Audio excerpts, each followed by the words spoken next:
Welcome to Football with Cheese. So, in this video, we're going to talk about the Arizona Cardinals hiring Mike Lafleur, not Matt Lafleur, Mike Lafleur as their new head coach, what it means, what other candidates they looked at, and why they chose him, and what I think about it, because obviously I have some thoughts. If you're new to the channel, make sure you subscribe, hit the bell for notifications so you never miss one of my videos. As soon as the rumor came out that Clint Kubiak was going to be the Raiders head coach, then the Cardinals probably had to pivot. I think they wanted Clint Kubiak as well. That was their number one target. And I think Kubiak chose the Raiders over the Cardinals. That's just my guess. Probably because they have the first pick and Fernando Mendoza. I think the Cardinals have a better roster overall, but they don't have the first pick. And the quarterback situation, well, let's get into that. Kyler Murray was benched. He's had trouble staying healthy. Jacoby Brissett's a good backup, but he's a backup. So the quarterback situation is not great in Arizona. My guess is Kyler Murray is back and will at least be the start at the beginning. I don't know if they'll draft a quarterback. They pick third, but I don't think Ty Simpson should go third. He's probably the number 2 quarterback in the class. Trinidad Chambliss, same thing. He's probably number 3. So I don't think they're using the third pick on a quarterback. That would be crazy, in my opinion. But this is, I guess, a mild surprise, at least from the beginning. So here's what I think happened. And this is speculation. This is not any insider report. I think Kubiak all along was their target. He's done an outstanding job as Seattle's offensive coordinator. They're in the Super Bowl, and the offense is so much improved from previous years. Great passing offense, great running offense. Sam Darnold looked amazing under Kubiak. And if you're the Raiders, you look at that and you say, let's plug in Fernando Mendoza into that offense. Let's see what he can do.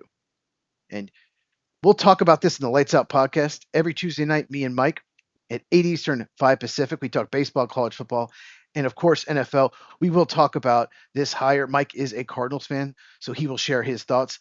Plus, our Lights Out list that we do at the end of the show of the 10 coaching jobs, we're going to rank them 1 through 10 and the best hires, not the best landing spots, not the best team, the best hires. So make sure you check us out. Link in the description. So Kubiak's gone. There was a rumor that they wanted Vance Joseph, who's the defensive coordinator of the Broncos, but once the Broncos lost, we did not hear about a second interview, so he was out. We also heard possibly Ron Rivera. He got an interview late in the process. I'm wondering if he was the pick if LaFleur and Kubiak turned him down, because Anthony Campanile, who I think I would have hired if Kubiak obviously didn't choose the Cardinals, it was announced he was going back to Jacksonville as their defensive coordinator. I don't know if the Cardinals decided we want an offensive coach or if he decided to go back to Jacksonville.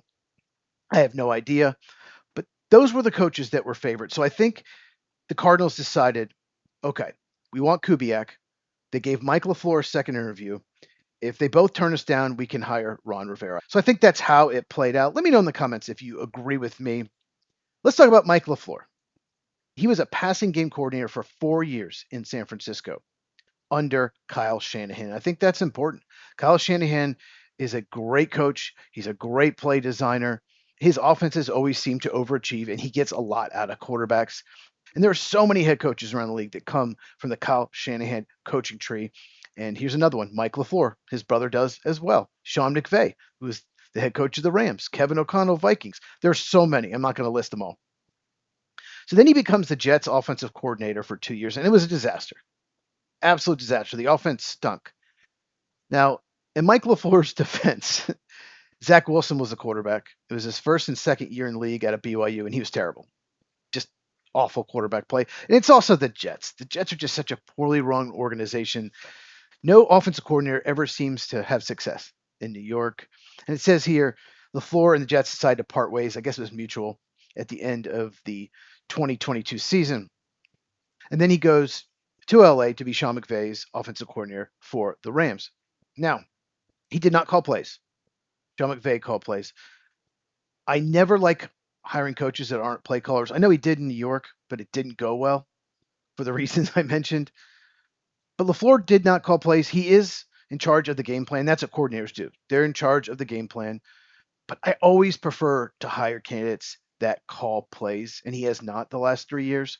But apparently he wowed them in interviews. He stood out. that if Kubiak wasn't taking the job, LaFleur was the guy. Now, I don't know if he'll be good. I have no idea. I like the coaching tree he came from. And I got to mention this. His brother is Matt LaFleur. If you are new to the channel, if you've never seen one of my Matt LaFleur videos, he is a terrible coach. In the description, I'll link a video why he sucks. All the reasons mentioned why he's a terrible coach. Now, that does not mean that Mike LaFleur is going to be a bad coach. In fact, he's probably better than his brother because it's hard to not be. I mentioned there are two coaches that I would hire Matt LaFleur over. Matt Nagy and Matt Eberflus, both used to coach the Bears. Both are worse. So rule of thumb, don't hire someone named Matt to be your head coach. But now there's two sets of brothers in the NFL, the Harbaughs and the LaFleurs. John Harbaugh now coaches the Giants, brother coaches the Chargers. Obviously, Mike's coaching the Cardinals, and Matt coaches the Green Bay Packers. So 1/8 of the league is a Harbaugh or a LaFleur. And I looked at some reactions from Cardinals fans. It's pretty mixed. I'd say a little more than half of them are actually happy. They wanted an offensive-minded coach. That's the main reason they're happy. And the Rams offense did well. But a few of them have said, "Oh, we get another LaFleur. That's good. You know, he's done such a good job in Green Bay." And those people are just ignorant. They don't know how terrible Matt LaFleur is. So comment down below. Do you like the hire of Mike LaFleur? Would you prefer Kubiak or one of the other candidates? If you enjoyed this, hit the thumbs up button. Helps out the channel. Share this with anyone who loves football. I cover all 32 teams on this channel. Check this video about Sam Darnold if you have not, and I'll see you in the next one.